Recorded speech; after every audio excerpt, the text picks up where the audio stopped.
Hello everyone, welcome to Jyotsna study zone. Friends, आप सब कैसे हैं? आई होप कि आप सब अच्छे होंगे और अपने एग्ज़ाम की प्रिपरेशन कर रहे होंगे। तो जैसा कि अभी आपको पता है कि अभी हम लोगों ने हाल ही में यूजीसी नेट की परीक्षा को कंप्लीट किया है और अब हम सब वेट कर रहे हैं उसके आंसर की। आंसर की आते ही उसे आप सबको सॉल्व कराया जाएगा इसी चैनल पर। तो अब हमारा ये नेट का एग्ज़ाम कंप्लीट हो गया है। अब हम आगे आने वाली एग्ज़ाम पर फोकस करेंगे, उसकी प्रिपरेशन करेंगे। तो सबसे पहला जो हमारा एग्ज़ाम हमें देखने को मिलने वाला है वो मिलने वाला है एमपी मेंस, जिसका कि अभी आपको हाल ही में नोटिफिकेशन भी देखने को मिला है और इसके फॉर्म भी फिलअप होना स्टार्ट हो चुके हैं। तो आई होप कि आप सब भी फॉर्म को फिलअप करने में लगे होंगे। तो फॉर्म फिल करते समय आप सब एक बात ध्यान रखिएगा कि इस फॉर्म को वो ही कैंडिडेट फिलअप कर सकते हैं जिन्होंने एमपी टेट का एग्ज़ाम क्वालिफाई किया हुआ है, वही लोग मेंस में शामिल हो सकते हैं। तो जैसा कि आपको पता है कि जो एमपी मेंस एग्ज़ामिनेशन है वो हमें मार्च में देखने को मिलने वाले हैं। 20 मार्च से इसका एग्ज़ामिनेशन स्टार्ट हो जाएगा। तो इसी को ध्यान में रखते हुए अब हम आज से स्टार्ट कर रहे हैं। इसके हम लोगों ने 2 पार्ट को पहले ही सॉल्व कर लिया है, लेकिन अब से हम इसे रेगुलर बेसिस पर सॉल्व करेंगे। तो अब हम mains exam MP mains examination के लिए पीवाईक्यू को सॉल्व करेंगे। तो आज हम इसका पार्ट 3 देखेंगे। और मैं आपको एक बात और बता दूं कि वसंत पंचमी के बाद से हमारी यूपी टीजीटी के लिए भी क्लासेस आपको फ्री ऑफ कॉस्ट यूट्यूब पर मिलना स्टार्ट हो जाएगी। और अगर आपको क्विज़ेस अटेंड करने हैं तो आप टेलीग्राम चैनल और व्हाट्सएप चैनल पर जुड़ सकते हैं। वहाँ पर आपको क्विज़ेस और सारी इन्फॉर्मेशन समय समय पर मिलती जाएगी। इसके साथ ही आप इंस्टाग्राम चैनल को भी फॉलो कर सकते हैं। तो चलिए हम स्टार्ट करते हैं अपने आज के सेशन को और देखते हैं MP TET primary and secondary mains examination जो कि 2025 में होने वाला है, उसके लिए वेरी इंपॉर्टेंट पीवाईक्यूज़ को। इसका हम आज पार्ट 3 सॉल्व करेंगे। तो चलिए, और अगर अभी तक आपने चैनल को सब्सक्राइब नहीं किया हुआ है तो प्लीज़ चैनल को सब्सक्राइब कर लीजिए और बेल आइकन को प्रेस कर लीजिए, जिससे कि चैनल पर आने वाली सभी इन्फॉर्मेशंस और वीडियोस सबसे पहले आपको मिले। इसके साथ ही साथ आप ज्योत्सना स्टडी जोन के व्हाट्सएप चैनल, इंस्टाग्राम चैनल और टेलीग्राम चैनल को भी ज्वाइन कर सकते हैं। इसे अपने दोस्तों में भी शेयर कर दीजिए। जितने भी आप सांगीतिक ग्रुप में ऐड हैं वहाँ पर भी आप इस वीडियो की लिंक को शेयर कर सकते हैं, जिससे कि वो सब भी इस क्लास का बेनिफिट ले सकें। तो चलिए हम स्टार्ट करते हैं। तो जो हमारा लास्ट वीडियो था एमपी मेंस का, उसमें हम लोगों ने 30 क्वेश्चन तक सॉल्व कर लिया था पार्ट 2 में। आज पार्ट 3 में हम 31 क्वेश्चन से स्टार्ट करेंगे। Question number 31। पिया बिन नाही आवत चैन ठुमरी को लोकप्रिय बनाने का श्रेय किसे जाता है?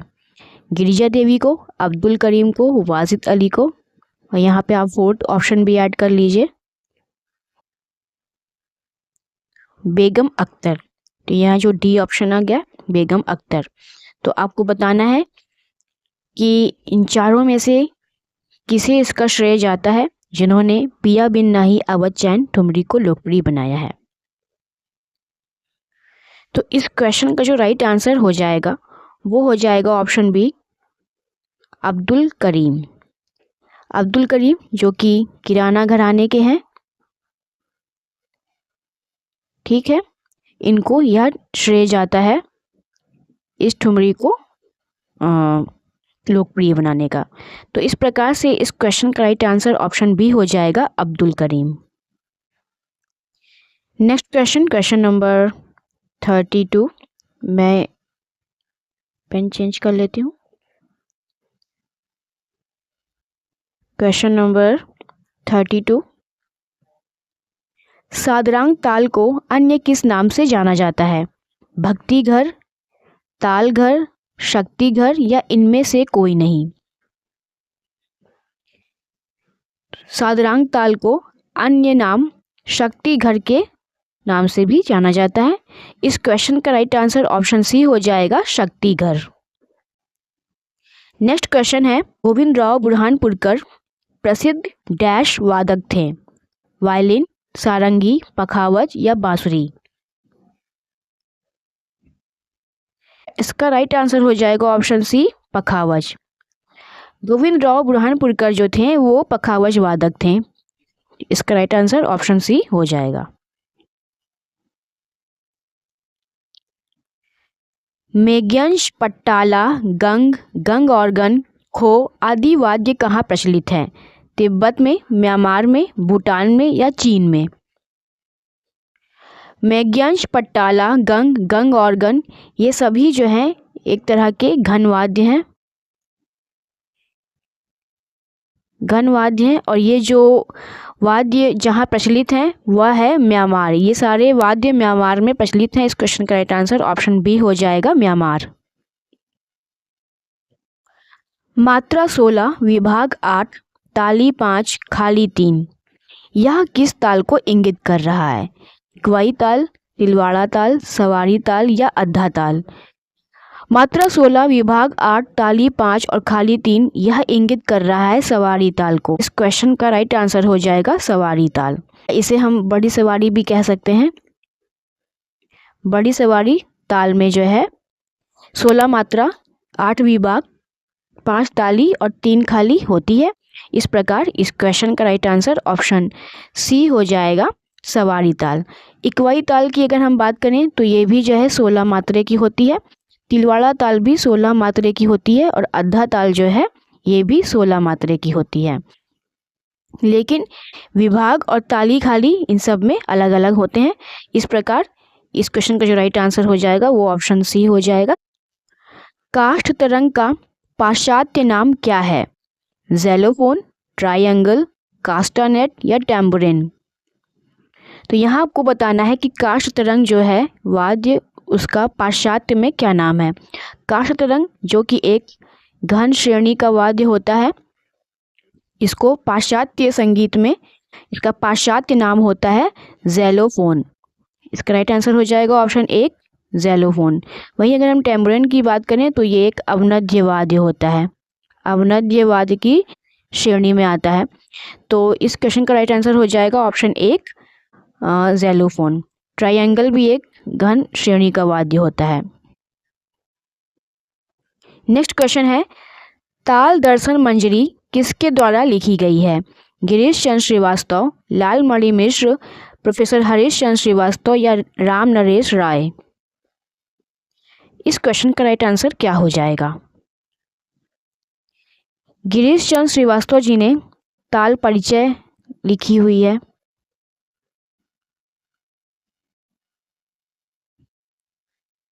ताल परिचय। लालमणि मिश्रा जी ने भारतीय संगीत वाद्य लिखा हुआ है। प्रोफेसर हरीश चंद्र श्रीवास्तव जी ने राग परिचय।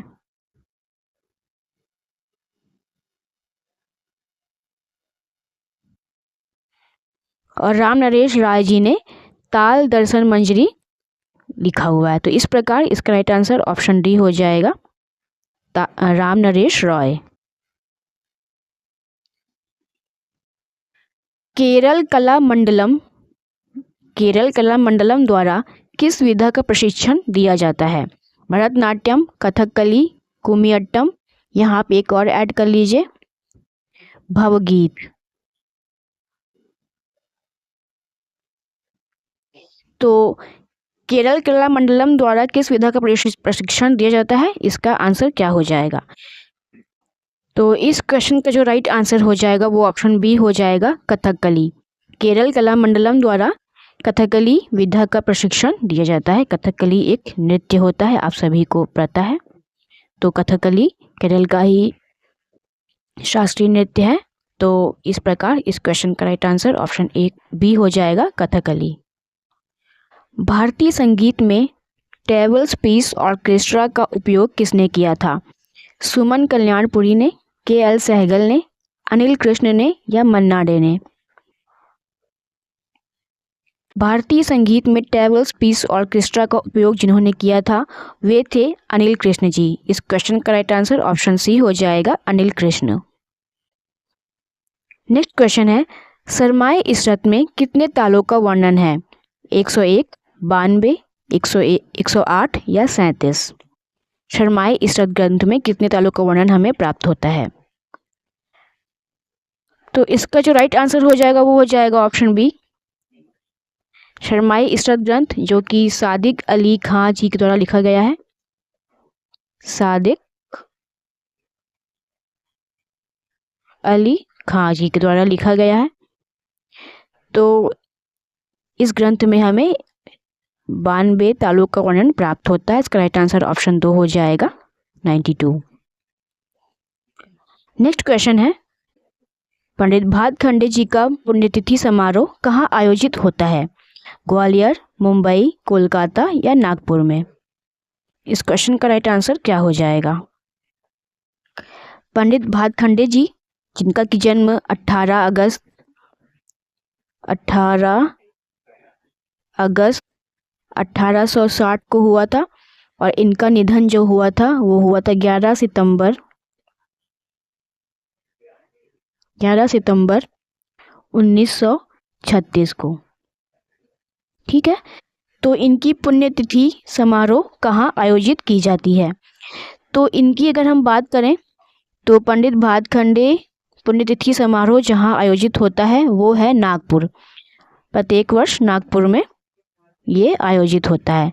तो इस प्रकार इस क्वेश्चन का जो राइट आंसर हो रहा है वो ऑप्शन डी हो रहा है, नागपुर। कला सौरभ एवं कला वैभव कहाँ से प्रकाशित होती है? इंदिरा कला विश्वविद्यालय, वीणा पब्लिकेशन जयपुर, संगीत विभाग दिल्ली विश्वविद्यालय, राजा मान सिंह तोमर विश्वविद्यालय।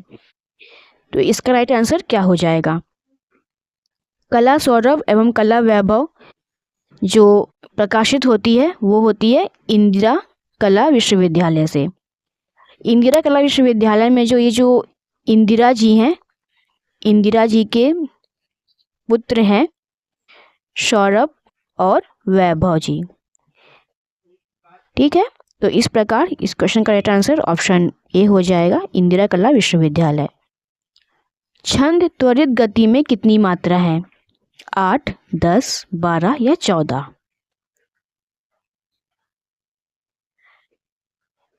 तो छंद त्वरित गति में 12 मात्राएं होती हैं। इस क्वेश्चन का राइट आंसर ऑप्शन सी हो जाएगा, 12। ये वही क्वेश्चन हैं जो पूछे जाते हैं एमपी मेंस के एग्ज़ाम में, ये वही क्वेश्चंस हैं। तो जो क्वेश्चन पूछे जाने वाले हैं वही क्वेश्चन मैं आप सभी के लिए लेके आई हूँ। आप सभी को ये क्वेश्चन कैसे लग रहे हैं कमेंट में मुझे ज़रूर से बताइएगा। और अगर आपको ये सेशन अच्छा लग रहा हो, ये सेशन, तो प्लीज़ एक लाइक ज़रूर से कर दीजिएगा और इसे शेयर कर दीजिएगा अपने दोस्तों में, जिससे कि वो भी इसका बेनिफिट ले सकें। चलिए हम नेक्स्ट क्वेश्चन पे चलते हैं। आज के सेशन का सेकंड लास्ट क्वेश्चन है, रागमाला के प्रथम खंड को क्या कहते हैं? प्रथम स्वर, मुकुट स्वर, नाट्य स्वर या राग स्वर? ऐसे क्वेश्चंस आप पहली बार देख रहे होंगे, तो ये हार्ड क्वेश्चंस हैं और ऐसे ही क्वेश्चन आपको पूछे जाएंगे, तो इसको आप लोग ध्यान में रख के इसकी प्रैक्टिस कीजिएगा। ये यूजीसी में भी ये क्वेश्चंस पूछे जाते हैं और एमपी मेंस में भी आपको ये देखेंगे, और आने वाली आपको प्रत्येक एग्ज़ाम्स में आपको ऐसे ही हार्ड क्वेश्चन सब बनते हुए दिखाई पड़ेंगे। तो रागमाला के प्रथम खंड को क्या कहते हैं? इसका राइट आंसर हो जाएगा ऑप्शन बी, मुकुट स्वर। मुकुट स्वर is the right answer of this question. आज का लास्ट क्वेश्चन है, स्पैंडियस का अर्थ क्या होता है? प्लुत द्रुत, लघु गुरु, प्लुत लघु गुरु या लघु लघु लघु? ये जो स्पैंडियस है ये एक तो वेस्टर्न म्यूज़िक की टर्मिनोलॉजी है, तो इसे आपको बताना है कि स्पैंडियस का अर्थ अपने भारतीय संगीत में क्या होता है। तो स्पैंडियस का जो अर्थ होता है वो होता है प्लुत और द्रुत। इस क्वेश्चन का राइट आंसर ऑप्शन ए हो जाएगा, प्लुत और द्रुत। तो फ्रेंड्स, ये थे आज के सेशन के 15 क्वेश्चंस। आपको कैसे लगे कमेंट में हमें ज़रूर से बताइएगा, और क्वेश्चन को सॉल्व करने में या समझने में कोई परेशानी हो रही हो तो आप कमेंट बॉक्स में पूछ सकते हैं। तो फ्रेंड्स, चलिए हम मिलते हैं नेक्स्ट प्रैक्टिस सेट में। तब तक के लिए अपनी प्रिपरेशन को कंटिन्यू करते रहिए और इन क्वेश्चंस की प्रैक्टिस करते रहिए। Thank you.